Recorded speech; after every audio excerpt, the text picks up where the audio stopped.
17 अगस्त 1988 की वो शाम पाकिस्तान की तारीख हमेशा के लिए बदलने वाली थी। अशहदु अल्ला इलाहा इल्लल्लाह वहदहु ला शरीका लहू। पंजाब का एक शहर बावलपुर जहां शाम के ठीक 3:76 पर एक ऐसा होलनाक वाकया हुआ जिसने पूरी दुनिया को हिलाकर रख दिया।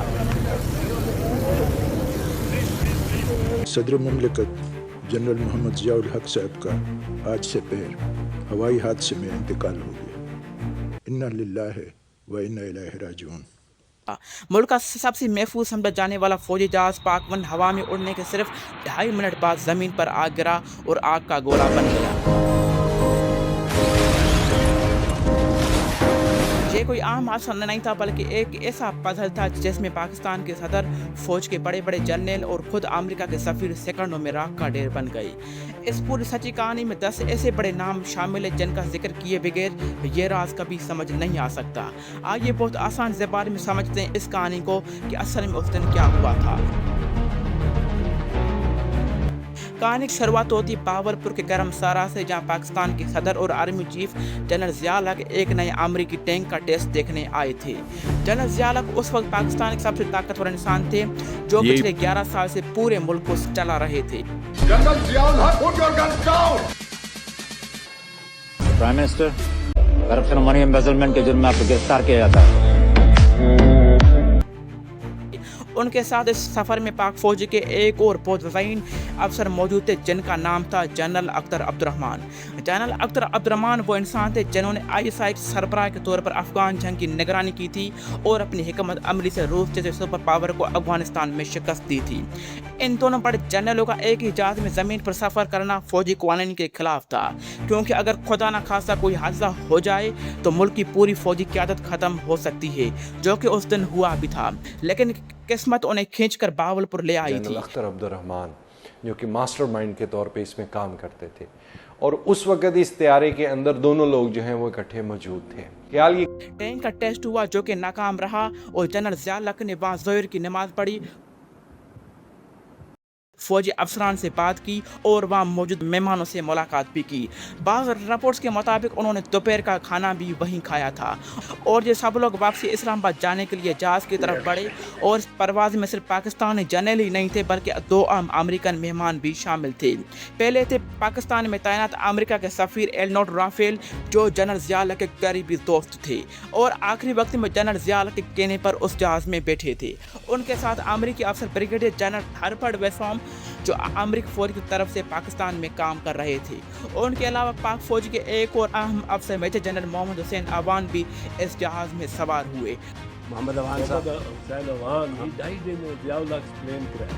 उसी जहाज़ में, वरना वही मतलब वेरी ऑनरेबल एंड नोबल।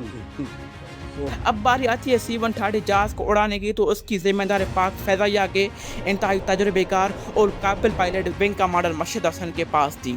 जहाज़ ने रनवे से उड़ान भरी और पायलट मशीद हसन ने कंट्रोल टावर को बताया कि सब कुछ बिल्कुल ठीक है, लेकिन ये उनकी आखिरी आवाज़ साबित हुई। उड़ान भरने के सिर्फ 2.5 मिनट बाद जहाज़ का राब्ता ज़मीन से हमेशा के लिए कट गया। ज़मीन पर मौजूद लोगों ने एक अजीब गरीब और खौफनाक मंजर देखा। अजीब कलाबाजियां खा रहा था, जमीन के करीब आता फिर ऊपर चला जाता। फिर जहाज की कैफियत थी कि 2 कलाबाजियां खाने के बाद वो तीसरी मर्तबा जब ये जमीन पर आया तो गिरा है, गिरने के बाद ही फौरन धमाका हुआ है। कि जहाज हवा में किसी झूले की तरह अचानक ऊपर जाता और फिर तेजी से नीचे की तरफ गोता खाता था। पायलट मशीद हसन ने कोई खतरे का सिग्नल नहीं भेजा और कोई चीखो पुकार या मेडे का सिग्नल भी नहीं सुनाई दिया। ऐसे लग रहा था जैसे पायलट अचानक बेहोश हो गए हो और फिर एक जोरदार धमाके के साथ जहाज ज़मीन पर आ गिरा और सब कुछ खत्म हो गया। जितने लोग जहाज में बैठे थे वो सब राख का ढेर बन गए। The President of Pakistan and the United States Ambassador crashed in Pakistan. Love for fellow man, love for country, love for Pakistan air force inquiry report ने साफ कह दिया कि यह कोई तकनीकी खराबी नहीं बल्कि साबूतौर यानी जानबूझकर किया गया कत्ल था। ज़ियाउल हक की डेथ अभी तक एक पुरस्कार मुहिम्मा है। एक बेटे के तौर पे आप किसको जिम्मेदार ठहराते हैं? देखें, इसमें तो कोई शक नहीं है कि एक साजिश थी और एक सबोटाज, जो चीज़ें प्रूव हो चुकी हैं। परसों इस हादसे के बाद सिक्योरिटी पर भी कई सवालात उठे। साबिक डीजी ISI के सरबराह जनरल हमीद गुल ने बाद में एक इंटरव्यू में कहा था कि सदर जनरल ज़ियाउल हक के इस दौरे के दौरान ज़मीन सिक्योरिटी की जिम्मेदारी ISI के पास नहीं थी, बल्कि ये मकामी सिविल इंतजामिया पुलिस ज़िले हुकाम के पास थी। उनके मुताबिक ISI को इस हादसे का जिम्मेदार ठहराना दुरुस्त नहीं होगा। अगरचे सिक्योरिटी प्रोवाइड करना ज़ियाउल हक को हमारी ISI की जिम्मेदारी नहीं, ये शायद किसकी जिम्मेदारी है? सदर पाकिस्तान को सिक्योरिटी, पुलिस ब्लू बुक मौजूद है, उसमें पुलिस के जो एक वहां पे SSP होता है वो किस लिए वहां पे मौजूद होता है? सिक्योरिटी कोऑर्डिनेशन कौन करता है सदर की? और इसके बाद यहाँ से जन्म लेती है कि सबसे मशहूर कहानी आमों की पेटियाँ। पता चला कि आखिरी वक्त पर जहाज में बाबर पुलिस आमों की पेटियाँ लोड की गई थी। जनरल ज़ियाउल हक के बेटे ने बाद में इंकशाफ किया कि इन पेटियों में एक खास किस्म की जहरीली गैस छुपाई गई थी, जिसने उड़ान भरने के बाद कॉकपिट में फैलकर पायलट्स को सेकंडों में बेहोश कर दिया था ताकि वो जहाज से कंट्रोल खो सकें।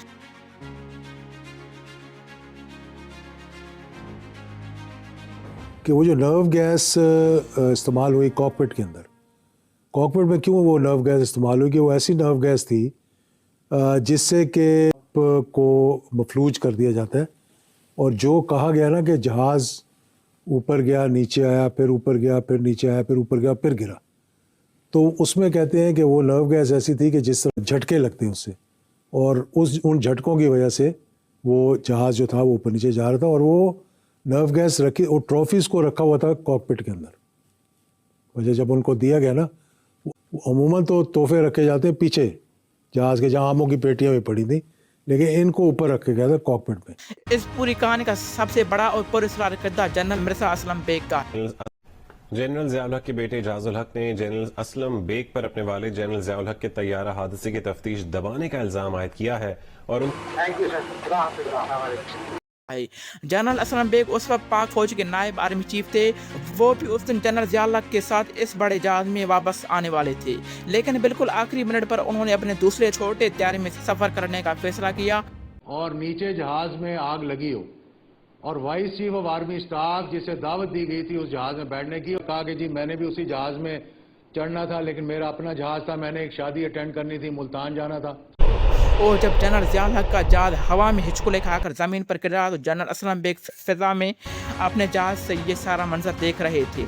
लेकिन हैरत की बात यह है कि वो नीचे उतरने और मदद करने के बजाय सीधे GHQ रावलपिंडी रवाना हो गए ताकि फ़ौज और इक़्तिदार का कंट्रोल संभाल सके। इनके इस फैसले ने उस वक्त कई बड़े सवालात खड़े कर दिए। साबिक army chief general Aslam Beg ने खुद बाद में इस साजिश का मलबा अमेरिका की खुफिया एजेंसी पर डाला था। वो उसकी तरफ दो सवाल, ज़ियाउल हक साहब को किसने मारा? मैं तो हमेशा यही कहता रहा कि क्रिमिनल इन्वेस्टिगेशन होनी चाहिए, ये हादसा नहीं था, ये साजिश थी। हादसे के बाद सियासत की दुनिया में इल्ज़ामात का एक तूफान आ गया। जनरल ज़ियाउल हक के साहबजादे और सियासतदान एजाजुल हक ने इस कत्ल के पीछे अंदरूनी दुश्मनों का नाम भी लिया था। और मैंने कहा कि जनरल ज़िया जैसे भी थे, उनके हाथों आपके वालिद को फांसी दी गई। आप फौज को मुर्द इल्ज़ाम न ठहराइएगा। उनका अशरफ जुल्फ़िकार अली भुट्टो की फांसी का बदला लेने के लिए बनाई गई तंजीम अल जुल्फ़िकार की तरफ था। कि मेरे से टक्कर लेना बहुत महंगा तुम्हारे लिए पड़ेगा, जरा सोचो समझो। एक आदमी था पहले मेरे से टक्कर ली, आज तक उसकी लाश नहीं मिली है, जहाज में जो गिरा था। जिसके सरबराह मीर मुर्तज़ा खान भुट्टो थे।